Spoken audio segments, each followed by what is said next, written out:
We are taught our entire lives that we are meant to be consumed as sexual objects. The first conversation where you discuss sex with a new partner should be in a non-sexual context, where there is not pressure to engage in sex during and after. We're living in this cultural moment where the government is telling us that the way that we exist is wrong, bad, dirty, evil, corrupted, etc. And what is a better, more effective FU to those people than to live a joyful, community-oriented life where we say, actually, no. The way that I exist is precious, holy, sacred, grounded, inspirational, enlightening. It's expansive.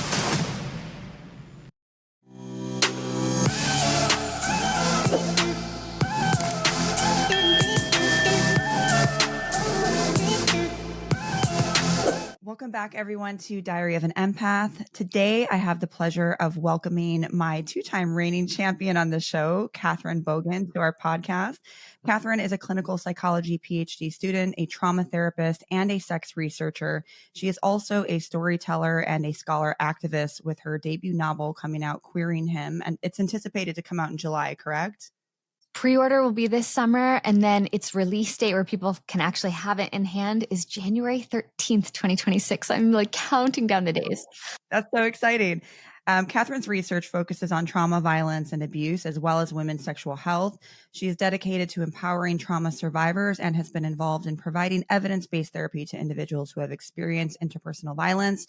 And of course, she's been an amazing advocate for Palestine and the genocide that's been happening, which if you guys have not checked out our first episode that we did, please go listen to it. There's so much great information and accurate historical knowledge there. Keresse, welcome to the show. Thank you so much for having me back. I'm really honored to be here. So for those that do not know you, what do people need to understand about your history and your background to understand, first of all, who the woman is that I'm talking to and how you got into this space that you're in now? That is such a lovely opening question. So I guess in the last episode of the pod, I really talked about being raised in this Zionist Jewish household and being the granddaughter of a Holocaust survivor and how that informed my Judaism and also my Zionist criticality and like unlearning Zionism, that sort of process of family socialization. So that we've covered. And so I guess I'll lean more into the other side of my work, which is more the trauma-focused human sexuality research piece. And really, I think so many people find their way to trauma-oriented research and sexual functioning research as a form of me-search to understand their own lived experience. And so I know plenty of people in the field themselves have trauma histories. I am one of those people. I definitely make it a point, particularly when I'm in a space with undergrads or like impressionable learners, to own that identity and say, I am a survivor of violence. It is what brought me to this work. And I think because I speak so joyfully and confidently about sexual liberation, people tend to think I have this like phenomenal, sexy, exciting, intimate life. And that was not the case for a really long time. I had a complicated sexual trauma history. It made me very frightened of sex and very reticent about sex. And I had bad sex until I was in like my mid-20s. And then I went to sex therapy as a client. I made a very intentional practice of reclaiming sexuality as a space where I could be agentic and moving from a place of subjectivity and control and pleasure and delight in my own body. And so me having this joyful, grounded, embodied sex life is a pretty recent phenomenon. And it's been so rewarding for me. I sort of preach the gospel of sexual liberation and embodiment to other people who have been through pain and trauma, not only as a way to just imbue the life with sexual pleasure and with things that are rewarding, but as a way to access our emotions, as a way to stay in the body when the world is on fire and telling us to dissociate. So I got here from pain and trauma, and then trauma healing and very intentional reclamation of embodied joy. I think that we're making a shift, and I think you being in the therapy field may relate to this. when I was going into this field, one of the biggest things that we kind of acknowledge that most of us, a lot of us come here because we have our own shit, our own baggage, but we don't talk about it. You don't want to bring that in. You don't want to talk about it. You don't want to acknowledge that. And I agree with you. I think that I've always come into this shift where like, no, it makes you human. It makes you relatable. And like you, I had my own sexual trauma, my own sexual experiences. But what's interesting is I hear that you kind of went into this mode of not really knowing what that feels like, not having good sex, being like, I've heard you talk about like disassociative experiences, where I had the complete opposite. And I became very sexual, very promiscuous, but not in a way that I understood what it meant. It was like a means of, oh, this must be how you connect. This must be what connection is. But in reality, it was never getting what I needed in the first place. I want to pause there because there's a lot of things I want to go into, but I want to just talk a little bit about the book that you have coming out. This is going to be a new milestone for you. And I'm curious for you, what do you want people to take away after they read it? So I wrote this book, Queering Him, that I'm self-publishing in the next year. And it's been such an incredible process of writing this book. And I wrote it from the perspective of a bisexual protagonist who is going through high school, experiencing this really homophobic bullying in the early 2000s. And I came of age in that era. I came out as bisexual really young. I came out at 12 years old.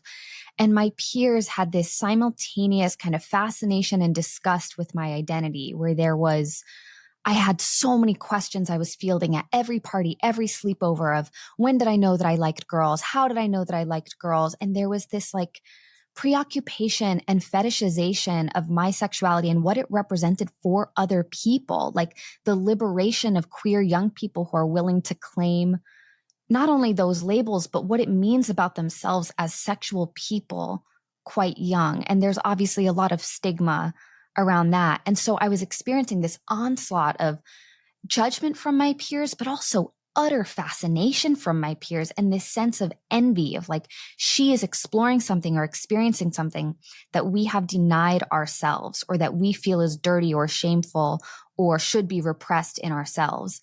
And in particular, there were a group of guys that I went to school with who were obsessed or had so many questions about how I was navigating sexuality.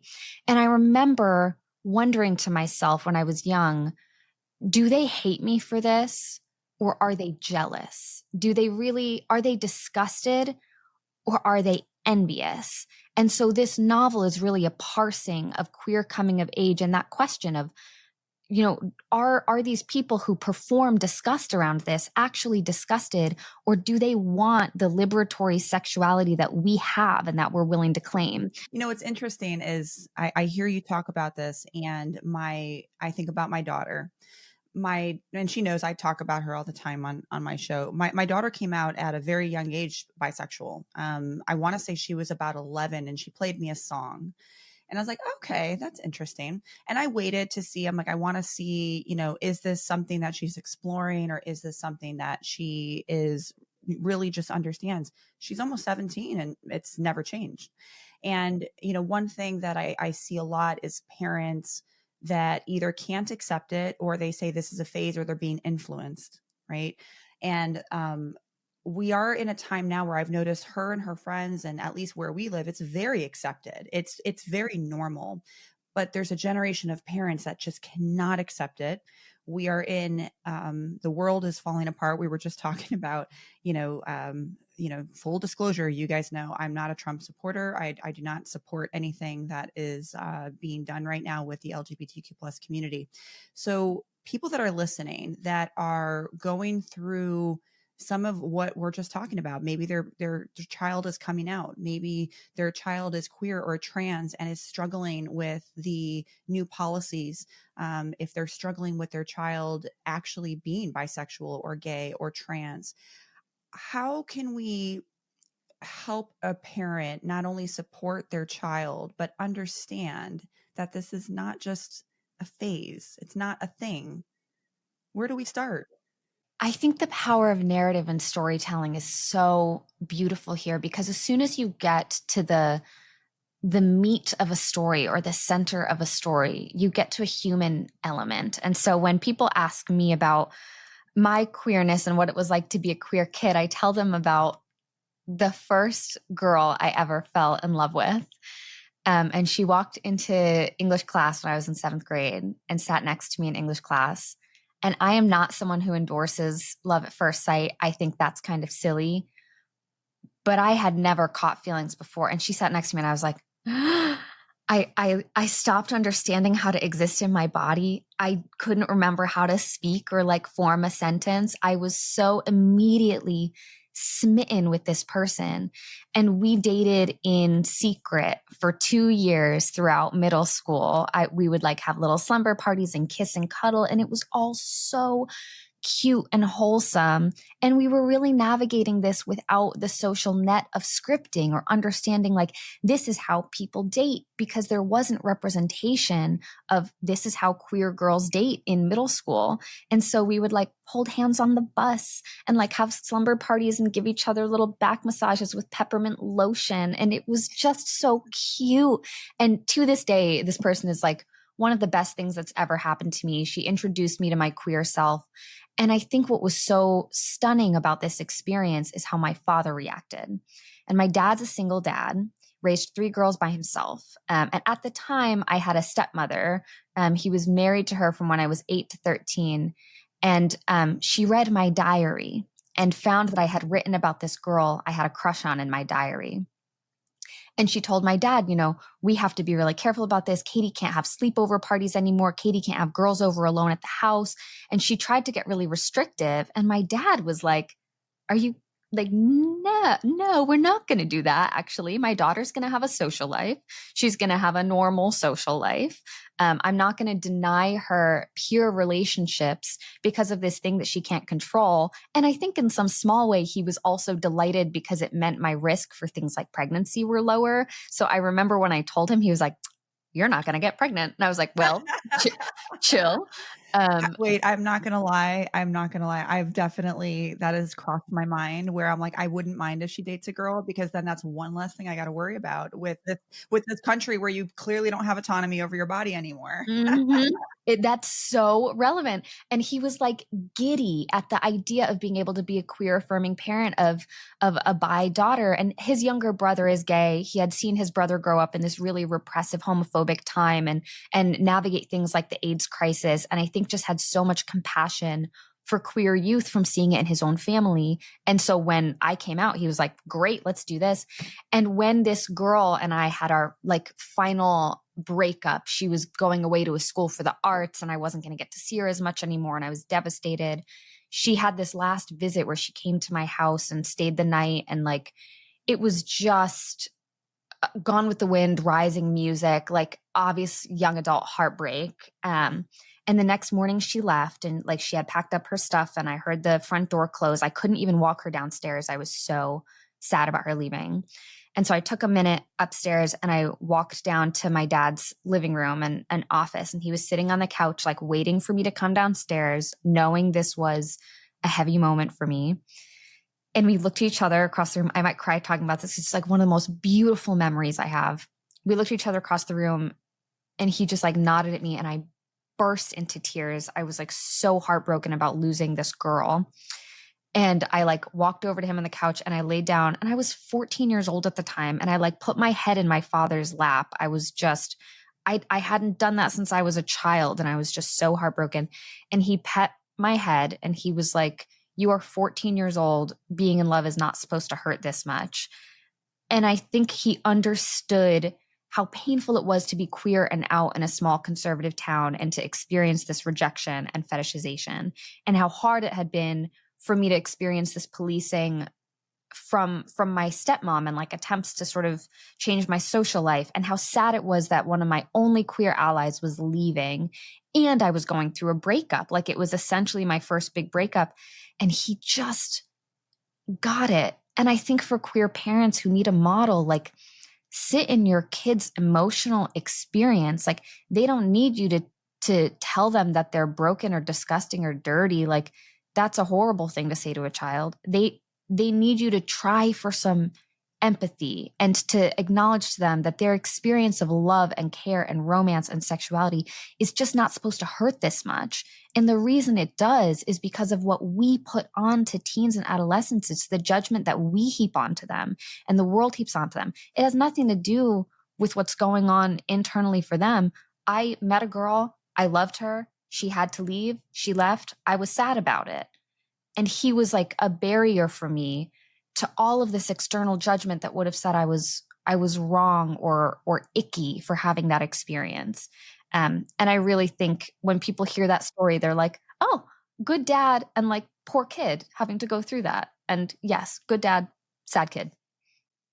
It's like you're not only dealing with a breakup, but you're dealing with the collective trauma that society tells you is wrong, right? Society says that this is what you do, which is very black and white. Men date women, women date men, you get married, you have children, you go to church every weekend, and you abide by the Bible, right?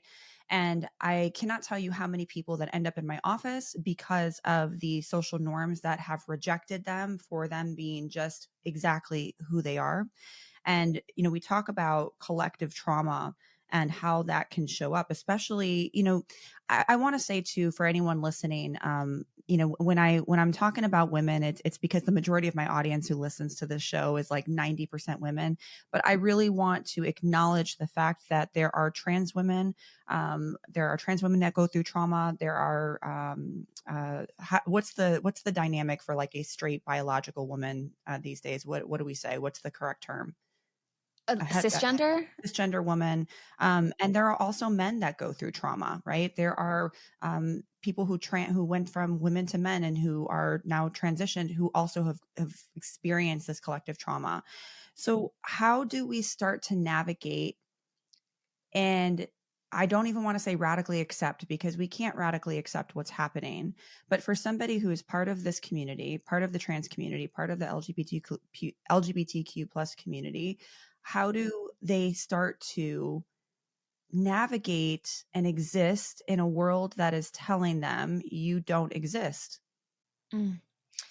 I mean, it's such an important question. And I'm a cisgender woman, I'm queer, and I have my own sort of curiosities um, and nuance about gender and the performance of gender and gender roles and how oppressive and stringent those are. But I'm speaking as a cis woman, so I can't really speak to the trans or gender expansive experience in the same way someone living it can.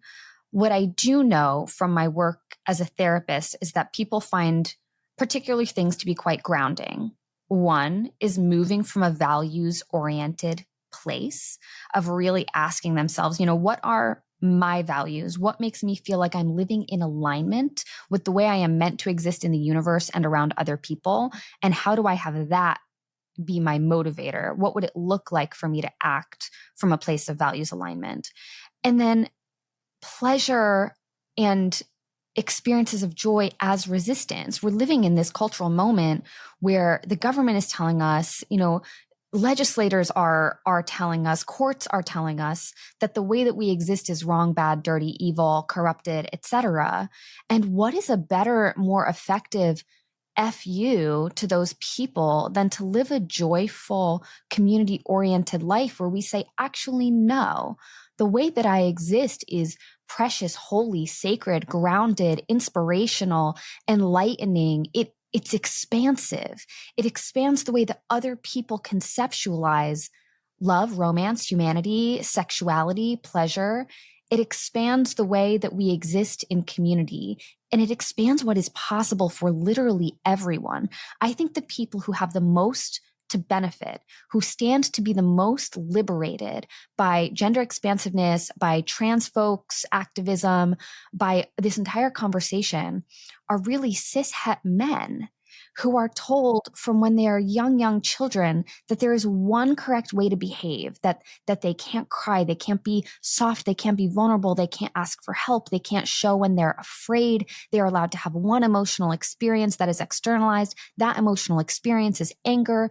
They are denied softness in pattern from young childhood. And I think about this all the time with young men who first, for example, saw something soft in a closet, whether that's like a beautiful patterned scarf or one of their mother's dresses or coats, something that was sensory and tangibly pleasant to interface with, and had their little hand smacked away and told, no, that beautiful thing is not for you. I think part of what trans liberation and gender expansive liberation teaches people of all genders in every community is that beautiful thing. If you want it, that's for you. If you want the wig and the makeup and the dress, that is for you. If you want a sensory experience that you've been denied, that's for you. If you want a sexual experience you've been denied, it's for you. And if you want an emotional experience that someone has told you you don't get to have, no, baby, we're not listening to that hegemonic nonsense. If you want it, it is for you. And who needs that more than cishet men who are being told over and over and over again that the way they're moving through the world is wrong. And they hear that from gender liberation spaces, and they hear that from the sort of red pill men's rights activist far right spaces that still try to shove them in these little boxes. And I really think the people who have the most to gain in terms of reclaiming a full human experience, the most to gain from gender expansive community and activism are cishet men, because they all of a sudden, through like this miracle of a perspective change, have access to everything they have been denied from when they were young children. And whoever first smacked their hands away from that beautiful thing they wanted, that first experience, they get to all of a sudden reject the refusal of what really everyone is owed. I think that turned into metaphor salad at the end, but I hope you understand what I mean. Our early experiences really can shape who we are. I remember, I had a lot of, in my adult brain at 39, I look back at my childhood, at my early teens, and I'm like, wow, that wasn't normal. The sexual experiences that I had that I thought at the time were normal, my friends were doing it. I look back and I'm like, oh my God, where was the protector? Where was the adults? How were these adult men around teenage girls and taking advantage? And I was watching one of your lives, and one of the things that you were talking about was dissociative experiences. And it kind of hit a chord with me because I had a sexual assault when I was 15. Now, I lost my virginity at a very young age. I was like 12 years old. And I remember feeling a lot of shame at the time. And I look back at that, I'm like, wait, no, that's not shame. Like you had no idea what you were doing, and you were being totally taken advantage of by other people. And when I had this experience at 15 of this just legitimate assault and being shamed by police officers, being shamed and told that my experience wasn't my experience, just trigger warning for anyone listening. There was a part that I'll never forget where I was at the police station. I wanted to take a shower. They wouldn't let me take a shower. And the police officer woman said, open the door. She smells. It, to this day, I still remember it. And I would just remember having this, like, from that point forward, and even during that experience, I had a lot of disassociative moments of like being here, but not being here, and feeling like I was outside of my body. And then it almost became very performative after that. And so when we're talking about sexual trauma and disassociative experiences, what's the connection there? Why does it happen? And why does this seem to be a trend with people who have these type of experiences? So just wanted to come on here and say thank you for those of you who have been supporting the podcast, especially for the OGs that have been here since 2021. We're still doing it, still trying. There's been some bumps in the road, but I really, really appreciate every single one of you who listen every week. And if you're not following the podcast, a lot of you guys are listening, but don't actually follow the podcast. Following the podcast not only alerts you when there's new episodes, but it also helps the podcast grow and gets it in front of new viewers. So if you guys can do me a big favor, make sure you hit the follow button. And I promise you that I will keep pushing new content out there, keep getting guests that help you to learn, listen, and grow. Mm-hmm. Well, I think there are some really complicated, scientific answers about approach and avoidance, or the dual control mechanism of sort of how people respond to sexual violence. But really, I think taking it away from science talk and into body talk, it's the body trying to keep itself safe. I mean, people experience sexual harm and sexual violence, and then they experience the potential double assault. It really is called the second rape or the second assault, of disclosing to people and having their experience be rejected or judged, having people respond with disbelief, or trying to take control of that survivor's decision making, or treating them like they're inherently broken. And so you have the initial traumatization. You have the secondary traumatization of trying to disclose and share and get resources, and having judgment potentially heaped upon you.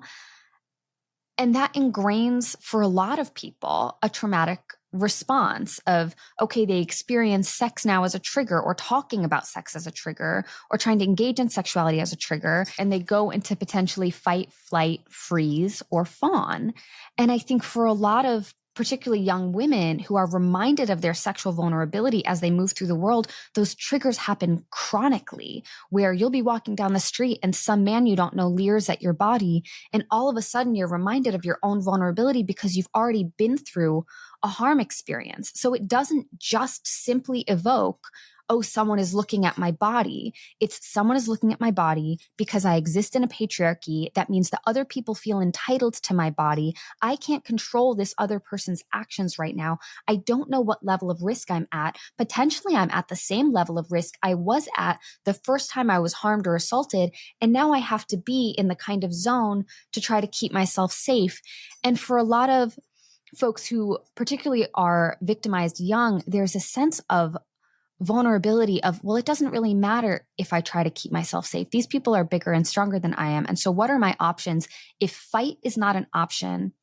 And if flee doesn't really feel like an option because this risk or threat is omnipresent, like it feels like it's everywhere in those moments. So running, what good does it really feel like it'll do? And so your options then, if you can't fight and it feels impossible to flee because patriarchy is this omnipresent threat, your options are freeze or fawn.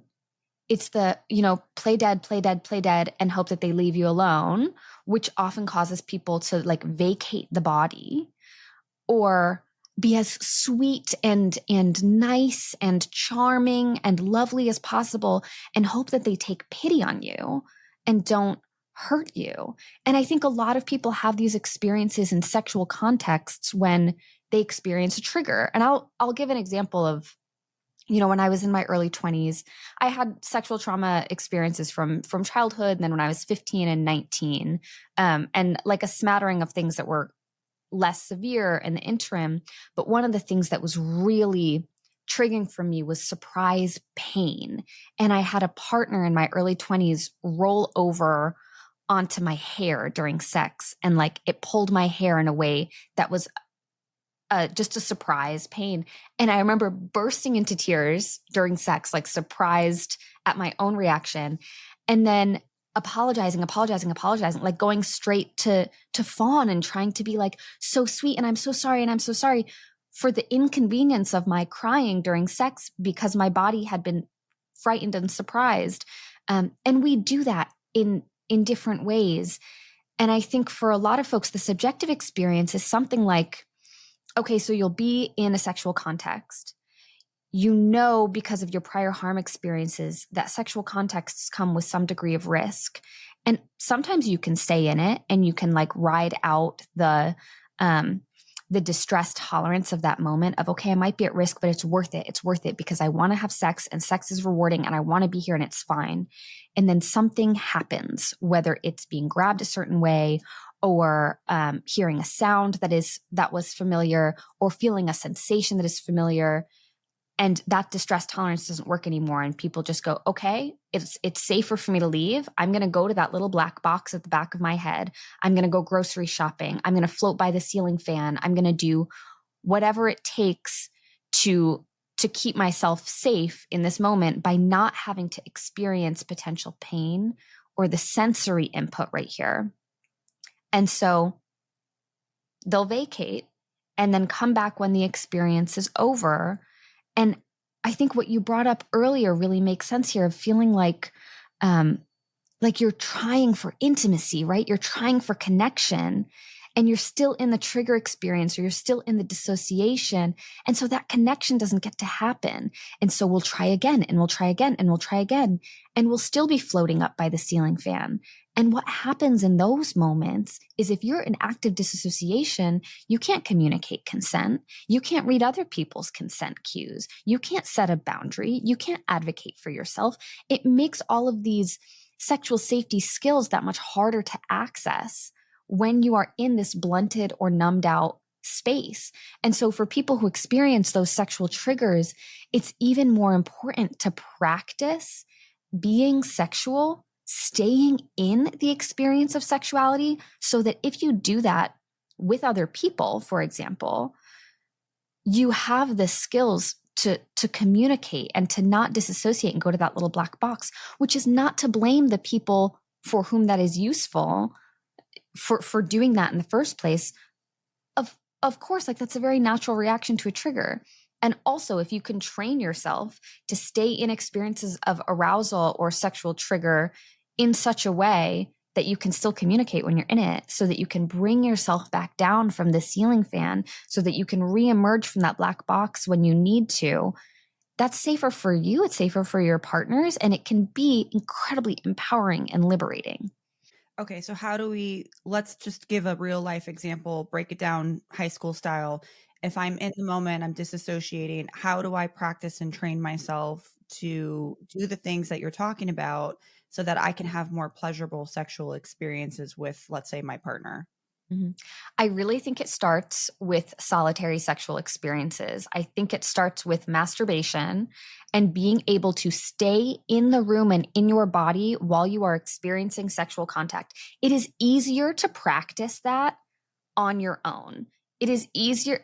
A lot of people who have sexual trauma experiences will try to masturbate, and they will get this sort of onslaught of shame, or these feelings that what they're doing is gross or bad or dirty. And all of a sudden they're out of the body. And it takes like a lot of focus and almost like an overwhelm of sensation to get over that piece and to have, the experience of an orgasm. And so I think practicing staying very intentionally in the body during solitary sexual experiences, super helpful.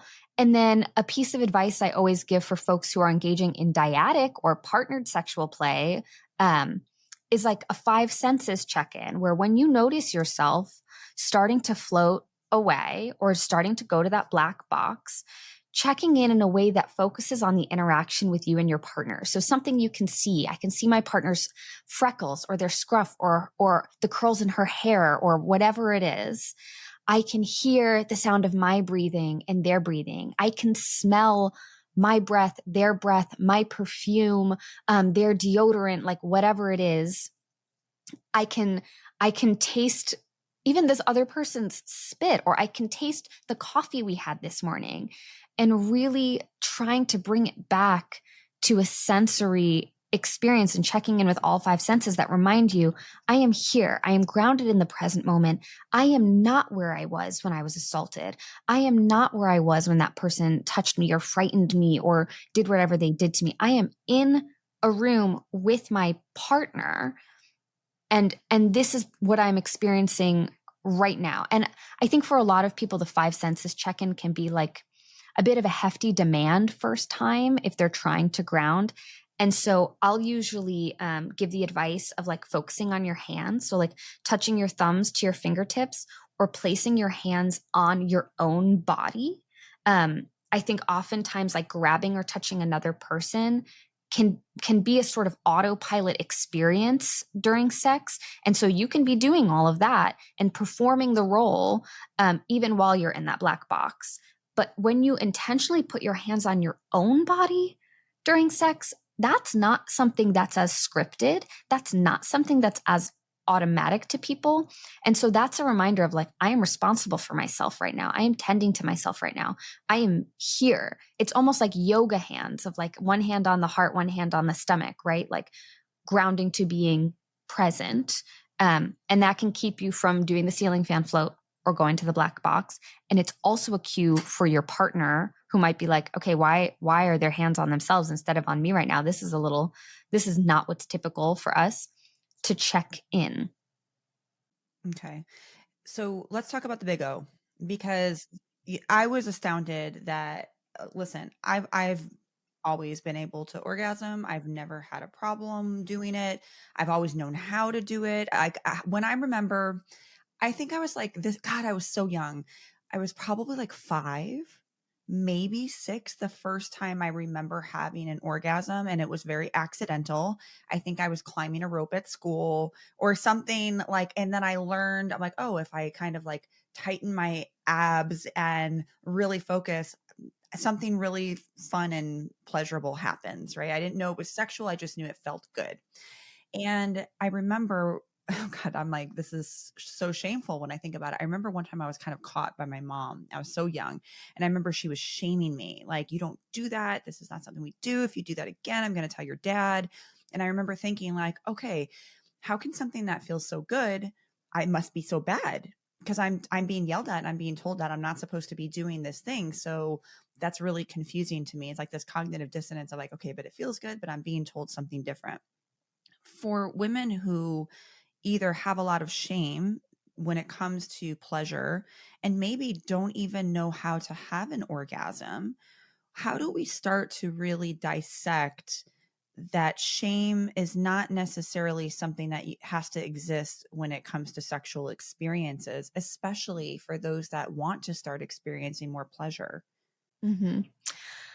I love the phrase, it is not my responsibility to carry anyone else's shame for them.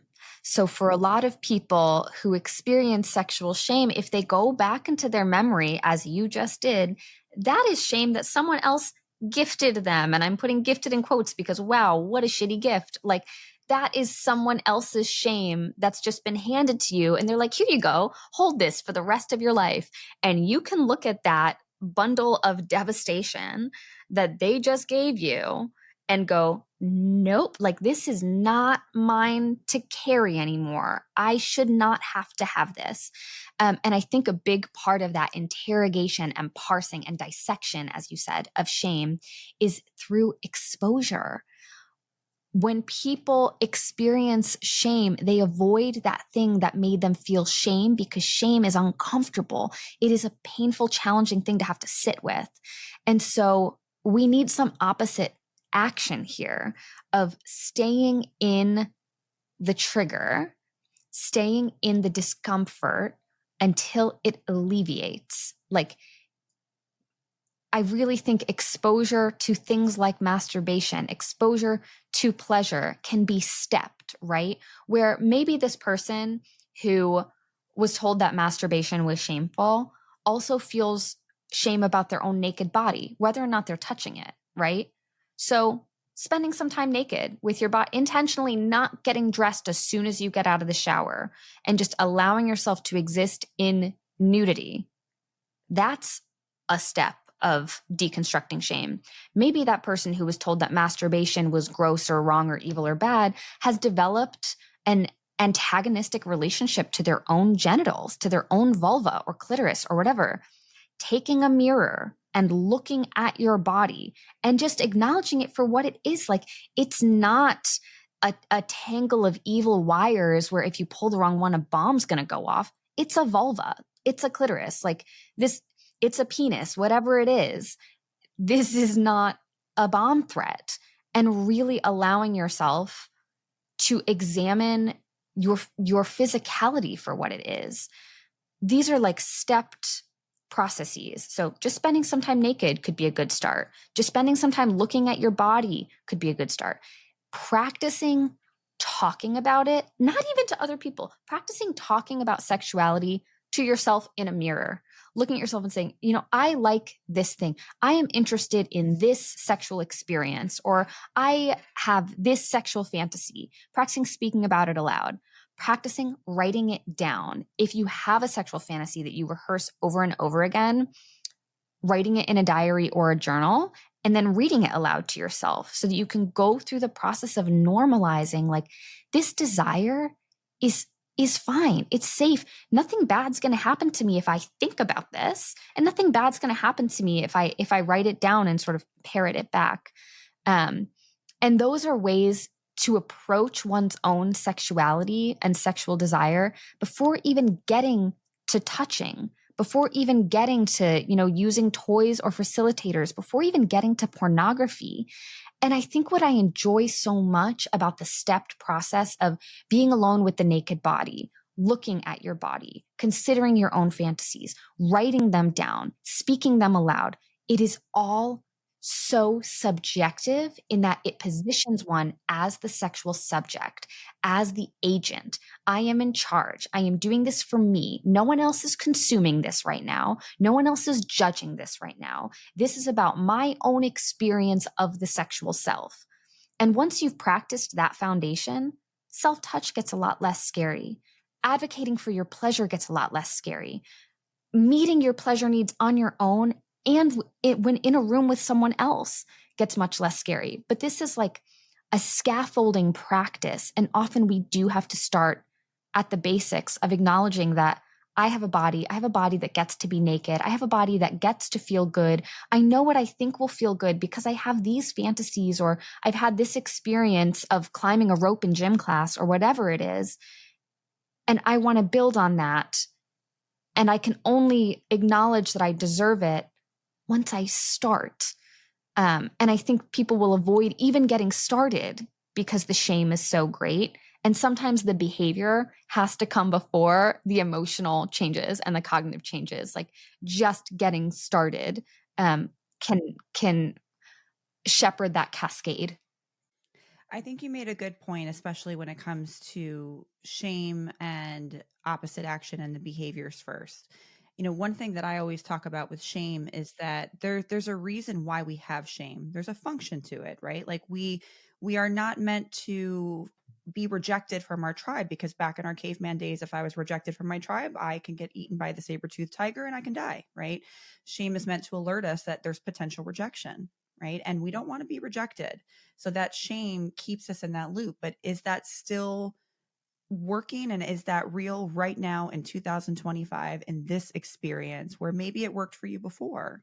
Maybe the rejection was real. Maybe your parents, my mom was rejecting me, right? She was saying, if you do this, you can be, you're going to be in trouble. That feels rejecting. But in this experience with my partner, am I being rejected right now in this moment?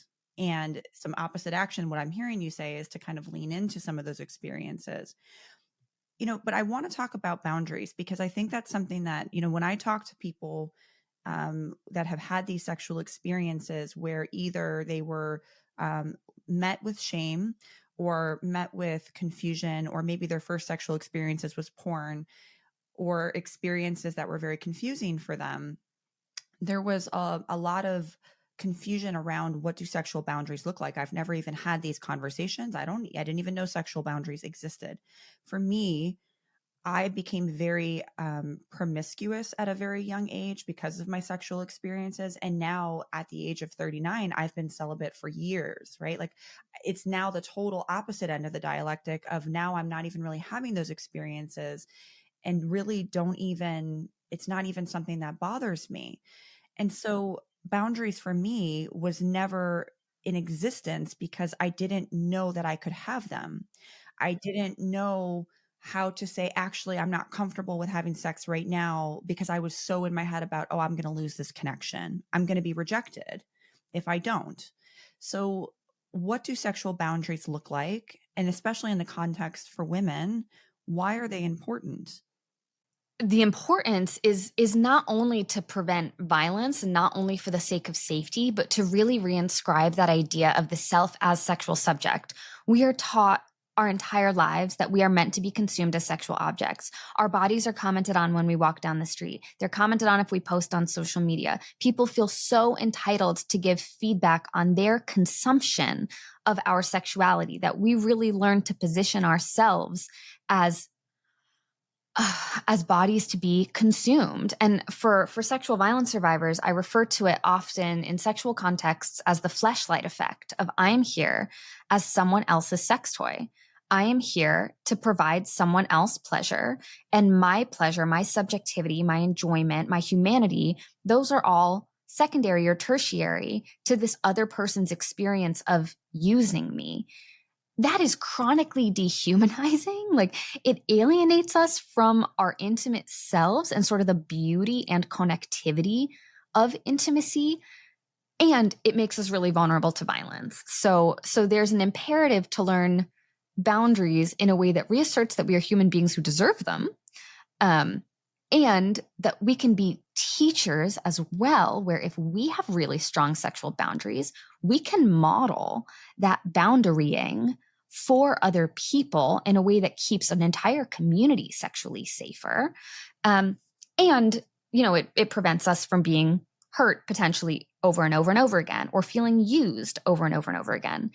And I think there are a few practices that I like to put in place before I ever enter a bedroom with someone. And one of them is called the coffee table conversation. And I think, again, this is something that comes with practice, because it can feel challenging to approach. But the first conversation where you discuss sex with a new partner should be in a non-sexual context, where there is not pressure to engage in sex during and after. It's not, the first conversation we have about sex is going to be when we're hooking up on a couch. No. We're going to go to coffee, and I'm going to say, here are my hard limits, my hard boundaries, and things that I like before we are ever in a bedroom together. I love this. I love that. God. It's like, to me, it's been the most like responsible and liberating practice before anyone ever gets to touch me. Do you catch people off guard when you do that? Like, yes. And it's so fun every time. Like, it's so fun and so funny. But also the number of people who have said, like, I've never had a conversation about sex like this, and I am going to do this with future partners, I think is such a reminder of like, this is social good. This is social benefit. Where I'll say, okay, for example, my hard limits and hard boundaries, we do not play with pain the first time. I do not want anyone hitting my face. Impact play around my face is a no for me. In perpetuity, I'm not going to change my mind. I don't want anyone to come on my face, like pink eye. And I don't find that particularly sexy.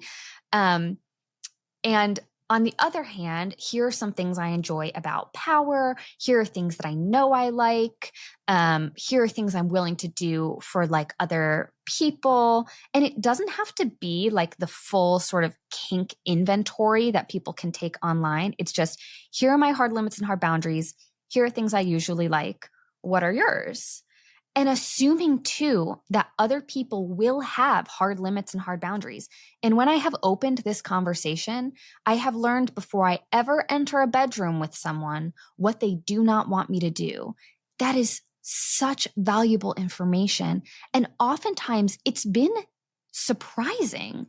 It's been stuff that maybe I wouldn't have considered doing, but maybe I never would have considered not doing because it's so normative. And so getting that feedback out the gate is super helpful. And it also sets a standard for how I'm going to be treated as a sexual person, not a sex object. My subjectivity in these conversations is front and center. And one of the things I always tell people is I do not enter a bedroom without a vibrator. Like, I know that a vibrator is my most surefire way of having an orgasm if I'm with a partner. So if we're hooking up for the first time at your apartment, there's a vibe in my bag. I will bring it with me. And if you really want to like knock my socks off and impress me, maybe you can get a vibrator for your apartment, so I don't have to be bringing one back and forth if we're staying at my place versus your place. And the number of young men that now I know have vibrators at their apartment because I told them this just makes the world a better place, you know? So interesting. Well, I love the idea of having a conversation of getting the awkwardness out, getting on the same page, being really mature about it, and kind of, teaching in a way of modeling this is how a healthy conversation can happen about something that's so stigmatized. And I would say a good majority of us, probably, I'm going to throw a number out there, probably 99% of us did not have these conversations with our parents. I would like to think I'm the 1%. I have always had these conversations with my daughter from a very young age, from masturbation to sex to I'm buying her books to saying, it's okay to touch yourself, but we do it in a way that is private and curious. And if you ever have any questions, you let me know. And I have found that, I don't know, my daughter and my relationship, she's my best friend, and I I think it's because of the openness that I had, because I did the exact opposite of what I went through, right? To be able to just at least have these open conversations, because I didn't want her to find out about sex through porn. I wanted it to be something that was realistic and something she can come to me about. So I love the idea of like talking and saying, this is what I like, this is what I don't like. I want to know the same thing about you. And you're reclaiming your power, right? Because we're living in a patriarchy that is trying to take that away from us. And we are in a position where we feel like we're losing some of that power. So to be able to reclaim that in any way is very powerful. And it makes me think about this shift that I'm curious of your thoughts on this. This shift that I'm seeing with women who are reclaiming their power and saying, well, I'm just going to be celibate. Like, I'm just not going to have sex. I'm not interested in dating, or we're not going to have sex until we have these conversations. Do you feel like women are now shifting because of the dynamics that are happening in our government, in our patriarchy, in our society?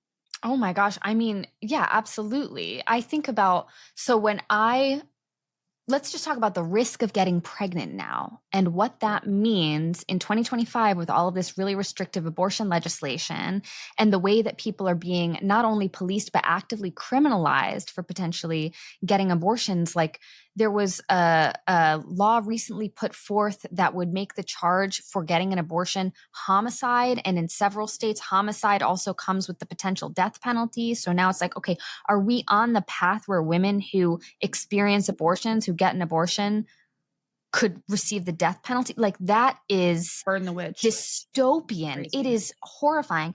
And I told this story on a live the other day, but I'll tell it here. I got pregnant when I was 20 years old. I was with my college boyfriend. We'd been together for, I think, about a year and a half. I was on birth control, and I went home to Connecticut to go to my OBGYN for my annual. And after that, my dad took me out to dinner. And so I'm at dinner with my dad, and I get a phone call from my OBGYN going, your pregnancy test came back positive, but also you're bleeding quite a bit. So you might want to go to a Planned Parenthood and get a follow-up exam. And I'm like stricken across the table from my dad, like, okay. And I hung up the phone, and my dad was like, oh, you're pregnant, aren't you? And I was like, uh-huh. And he was like, well, Kathy and I were just talking about grandkids. That's my stepmom. So Kathy and I were just talking about grandkids, but like, at whatever choice you make, we've got your back. Just chill. It's going to be fine. You've got time to figure this out. He like said all the right things because my dad is a gem of a human being. And so I went to Planned Parenthood for a follow-up exam, and they were like, yes, your pregnancy test is positive, but also you're bleeding kind of a lot. We think you're actively miscarrying. You should go to a hospital so that they can track if this miscarriage is something potentially dangerous. They weren't sure if I was like miscarrying from an ectopic pregnancy or something that had been, implanted where it should not have. And so I went to the hospital. and I was actively miscarrying. And I remember walking in and speaking to the front desk nurse, and she was like, "Sweetie, why are you here?" And I was like, "I think I'm pregnant." And I was like 20 and stricken and terrified. And she was like, "Congratulations." And I was like, "Girl, what?" I didn't say this, but I'm like, "What about my face says that we should be saying congratulations right now?" But I wound up partially miscarrying in the hospital. And then my miscarriage wouldn't complete. They gave me the abortion pill. So I was on, I think it was mifepristone. It might have been misoprostol. I don't remember which. But I was supposed to go back to the hospital after 48 hours and get my hormone levels checked again to show that they were returning to pre-pregnancy levels. And they weren't, and they weren't, and they weren't. And I went back to the hospital 3 times and was like getting pregnancy tests done and getting blood work done and having to get a speculum every 48 hours, which was so painful and invasive. And eventually they had to do a DNC, like the vacuum scraping procedure, because my body was not completing a miscarriage on its own. And they were worried about me like carrying dead tissue in my body because this wasn't, and I don't know really what the medical or health implications of that could have been, but I got abortion care after a miscarriage at 20 years old when I was with a committed partner and had been on birth control. And I am so grateful that this process happened in Connecticut and Massachusetts. I am so grateful I was living in states with comprehensive reproductive health care. And the terror I feel for other people who can get pregnant, who are living in these restrictive areas, who might, I mean, it doesn't really matter if you're with a long-term partner and you're on birth control or not. You know, people experience sexual violence and they can become pregnant. Rates of stealthing right now, of non-consensual condom removal are so high. You can be with a partner and think you're doing everything right. And really, and you think that they have a condom on and they've removed the condom without telling you. There's something like 30% of young men report in survey studies engaging in coercive condom use resistance tactics. This is from like the scientific literature on non-consensual condom removal and condom use resistance. 1/3 of young men have engaged in this practice, which is bonkers. And so we have people who can get pregnant being vulnerable to condom removal that they might not even know is happening, becoming pregnant, and then being criminalized to the point of being imprisoned or having a felony sentence or being charged with homicide or now potentially being vulnerable to the death penalty. It's just, it baffles the mind. And so to your original question of, you know, does celibacy make sense now in a way that maybe it wouldn't have felt as necessary a few years ago? Absolutely. Absolutely. The potential risks are great.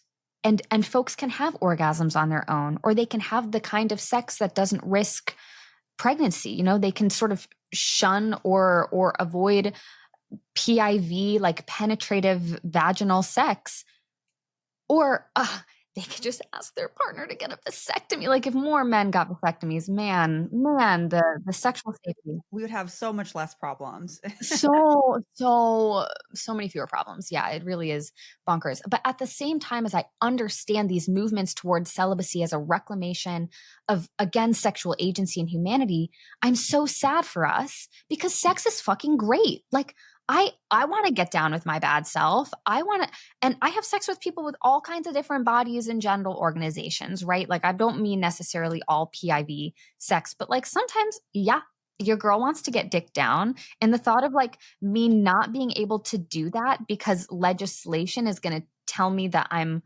a criminal if, say, if the condom breaks, or if my birth control pills fail, or if my partner deceives me and chooses to remove a condom. uh, uh, So yes, I understand the drive toward the celibacy movement. And at the same time, I'm pissed and I hate that for me. What advice would you give to your younger sexual self when you first started to become sexually active and aware of these experiences? I think of this version of me as like maybe 13 to 15-year-old Katie. And she was brilliant and curious and sexually inquisitive and did not realize at that time that that inquisitiveness was a superpower, did not realize that that was a liberatory piece of her functioning. I really thought that I was deviant and gross and like transgressing against something really important. And I felt guilt and shame for doing it. And now I work as a sex researcher and a sex therapist, and I write, I hope, incredibly educational books, and I model sexual safety for other people and sexual communicativeness for other people. And this curiosity and fascination I have always had with sex, I think is making the world sexually safer, not only for me as a sexual subject, but for the people I get to be in dialogue with, for my partners, for my family members. I've had conversations with cousins and loved ones who have come to me for advice about sex and sexual safety, and I'm able to provide that grappling space for other people. And I think what's so incredible about this is all young people have that fascination and curiosity. All young people have this sense of like, there is an enormity and like a miraculous pleasure to what my body can do. And I have the opportunity while I'm living in this flesh form to explore that and to play. And it comes with an enormous privilege and the potential for radical joy, and also so much fear. And so to these young people who are having that experience of like, I'm fascinated by this thing, I want to explore, I want to delve, I want to be curious, I want to get my questions answered. Ask the questions, talk about it. Be the one in the friend group that Googles. Be the one in the friend group who goes to the mom who's willing to have these conversations and says, Mom, my friends and I have these questions. What resources do we have? I would say go to the CDC website, but that's gone now. Like I got a lot of my sex education on LiveJournal and via, fan fiction when I was younger. And I just want to honor the sexual curiosity in other people, because holding space for that curiosity and putting it forth, naming it, putting language to it in front of yourself as subject and in front of other people as community member, it makes us all so much safer, and it is active liberatory practice. And so I think consider who serves to benefit from you being cowed or intimidated out of speaking, and whether the person who stands to benefit is really you or any of your community members or any of your loved ones or any of your future sexual partners. And I can pretty much assume the answer is going to be no. Like, I don't think that anyone really stands to benefit from sexual shame. This is not a gift that continues to give. It is a curse that is intergenerational. And like, we have the capacity for breaking it.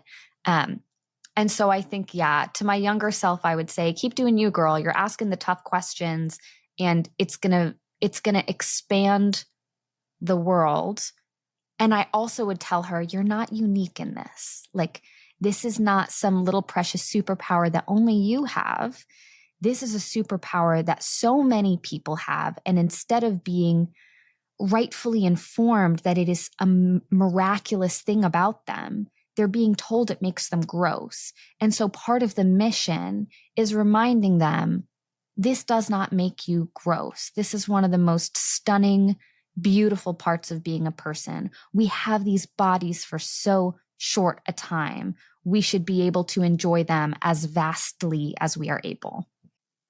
Katie, thank you. Thank you for having a platform that provides not only education, but realness and rawness and authenticity.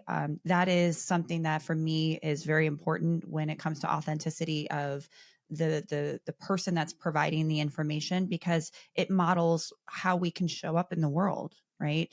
And so your platforms right now, it is so much more important than I think you realize, when we are living in a society where the patriarchy and the government is trying to control the narrative. So these types of platforms and the ones that you're putting out there, and your book, and you coming on these podcasts, and you saying the things that you say without being scared of the repercussions of what may happen, is so important.